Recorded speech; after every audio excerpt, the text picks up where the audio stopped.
ये बनारस है जिसे हम वाराणसी और काशी भी कहते हैं। न सिर्फ ये एक शहर है बल्कि जीवन का इतिहास है, जहाँ हर घाट पर कहानी बसी है, जहाँ हर धुन में भक्ति की गूंज है और हर सांस में मोक्ष की आस है। सबसे बड़ा घाट यही है। सबसे बड़ा क्या नाम है इस घाट ये का? दशाश्वमेध घाट। अच्छा, दशाश्वमेध घाट। दशाश्वमेध घाट जहाँ मोदी जी आए थे, योगी आते हैं। अच्छा। जब भी आएंगे यहाँ पर आएंगे। तो इस वक्त हम मौजूद हैं दशाश्वमेध घाट में और ये मेरे पीछे देख सकते हैं, ये शाम का समय है और आरती हो रही है और यहाँ पे भीड़ देख सकते हैं। यही गंगा आरती को देखने के लिए लोग न जाने कहाँ से आते हैं। अगर आपने ये आरती नहीं देखी तो मानो आपने बनारस नहीं देखा, आपने यहाँ कुछ भी नहीं देखा। भानुकोटि भास्वरं भवाब्धितारकं परं नीलकण्ठमिप्सितार्थदायकं त्रिलोचनं कालकालमम्बुजाशमक्षशूलमक्षरं काशिकापुराधिनाथ कालभैरवं भजे। दशाश्वमेध घाट, जहाँ प्रार्थना रोशनी बनकर माँ गंगा तक पहुँचती है। यह सिर्फ आरती नहीं, ये बनारस की धड़कन भी है, जहाँ लाखों लोग नाव पर सवार होकर इस आरती को देखने पहुँचते हैं। पीछे देख रहे हैं, ये मणिकर्णिका घाट है और ये ऐसी आग है जो कभी बुझता नहीं है। जहाँ हर शब्द मंत्र बन जाता है, हर घाट कहानी बन जाता है और हर अंतिम यात्रा एक नई शुरुआत का द्वार बन जाती है। यहाँ जीवन रुकता नहीं, बदलता है। मृत्यु का यहाँ अंत नहीं, मोक्ष का पहला कदम है। ये मेरे पीछे आप देख सकते हैं मणिकर्णिका घाट है और ये वही घाट है जहाँ 365 दिन इसी तरह चिताएं जलती हैं और मोक्ष की प्राप्ति होती है। संजय जी, कुछ इस घाट के बारे में हमें बताएं।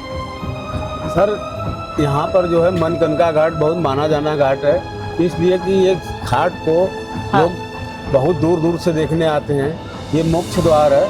यहाँ कभी भी किसी भी चिंता में आप पड़े हैं, अगर मणिकर्णिका घाट पर आ जाएंगे तो आपको चिंता सब दूर हो जाएगी। हाँ, क्योंकि एक दिन सबको मरना है और ये 24 घंटा, मतलब कभी आग बुझता नहीं। जिस दिन बुझ जाएगा वो दिन परले आ जाएगी। ये घाट की सबसे बड़ी खासियत ये मोक्ष द्वार है।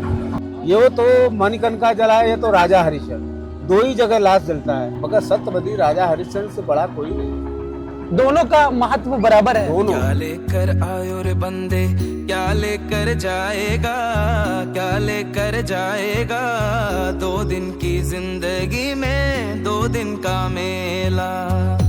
तो इस वक्त हम मौजूद हैं बनारस में और बनारस का सबसे न्यू स्ट्रक्चर और नया घाट नमो घाट, जो घाट अपने आप में एक अलग खूबसूरती है।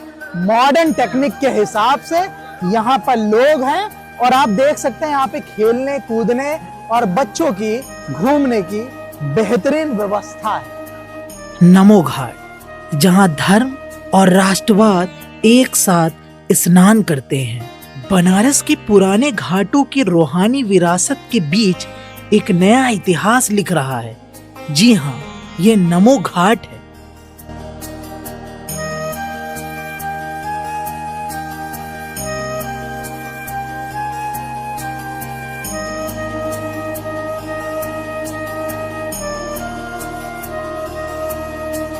कुछ इस वाराणसी के बारे में बताएं हमें। बनारस में ये तो बाबा विश्वनाथ का ये नगरी है। ये 5 कोस बाबा विश्वनाथ का जो नगरी है वो शंकर जी के त्रिशूल पर, ये पृथ्वी से बाहर है, ये धरती से बाहर है। जब राजा हरिश्चंद्र अपने पूरे उद्याचल से अस्ताचल का राजा थे, उद्याचल से अस्ताचल, जहाँ उदय सूर्य होता है, जहाँ अस्त होता है, वहां तक का राजा थे और उन्होंने अपने स्वप्न में दान कर दिया। आपने जब उनको दक्षिणा की बात आई तो कोस से गए तो मतलब बोले कि तुम तो सब दान कर चुके हो, तो फिर मतलब तो पाप होगा, तो दक्षिणा के लिए तो अपने बोले कब शरीर बेच के देंगे, तो वाराणसी आए, बनारस। उसके बाद तो उनकी बहुत कहानी लगी। कहा जाता है राजा हरिश्चंद्र की बीवी जो है माँ गंगा में जो है वो समा गई थी। जी नहीं, गंगा में समा नहीं गई थी, वो सैप्या एक डोम के यहाँ बिकी, मतलब अपना राजा थे एक ब्राह्मण के यहाँ वो बिकी। पहले सैप्या ही बिकी, उनका पुत्र बिका, मतलब साथ गया बच्चा माँ के साथ, और अपने तब लास्ट में मतलब कि आप डोम के हाथ बिके जो हरिश्चंद्र घाट में ड्यूटी किया उन्होंने। जब उसका पुत्र भगवान परीक्षा जब लिए तो उनका पुत्र को कुछ दिन बाद पुत्र मर जाता है, सांप डस लेता है, तो लाश को लेके जाते। उनका हरिश्चंद्र का काम था वही घाट में कि जितने लाश लेके आवे उससे टैक्स में कफन लेता था, कुछ न कुछ टैक्स देना ही है। जब पुत्र को लेके सैप्या जब गई उनकी पत्नी, तो उन्होंने बोला कि मेरे पास तो कुछ धन नहीं है, हम क्या देंगे, हम तो अपने पास इसको मतलब आंचल अपना आंचल मतलब फाड़ के डाली थी, हम इसकी कफन के लिए मेरे पास नहीं था। बोले इसी में आधा टुकड़ा दो, तो ही जलाना है। जब जैसे वो हाथ बढ़ाए वैसे वो समझ गए कि महाराज आपका तो पुत्र है, आप यहाँ बात करो, सब पहचान गई। वो तो पहचान रहे थे राजा कि तो सैप्या का ही आवाज है, लेकिन धर्म विचलित नहीं होने दिया, उनको धर्म पे दृढ़ रहे।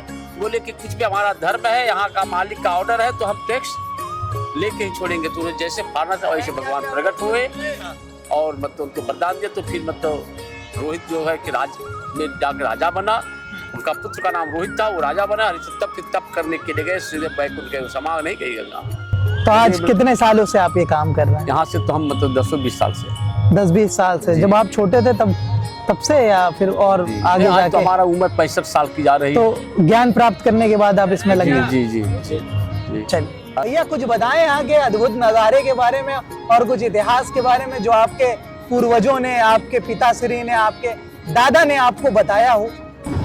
अरे पूर्वजों ने जब से क्या, पहले तो भाई नाव चलता रहा, हाथ वाली चप्पू वाली चलती थी। अब तो वो नाव चप्पू वाली बहुत कम मतलब कि आपको वो देखने के मिलता है।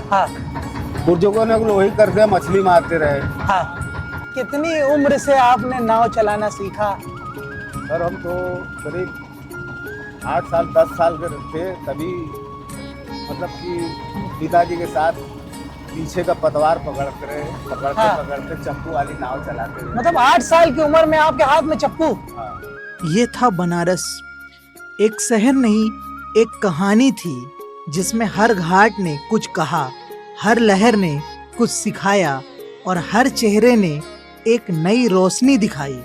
कहीं आग थी जो कभी बुझती नहीं, कहीं आरती थी जो हर शाम नई आग जगाती थी, कहीं सन्नाटा था जो भीड़ के बीच भी सुनाई देता था, और कहीं गंगा थी जो सब कुछ अपने साथ बहाए जा रही थी बिना कुछ कहे।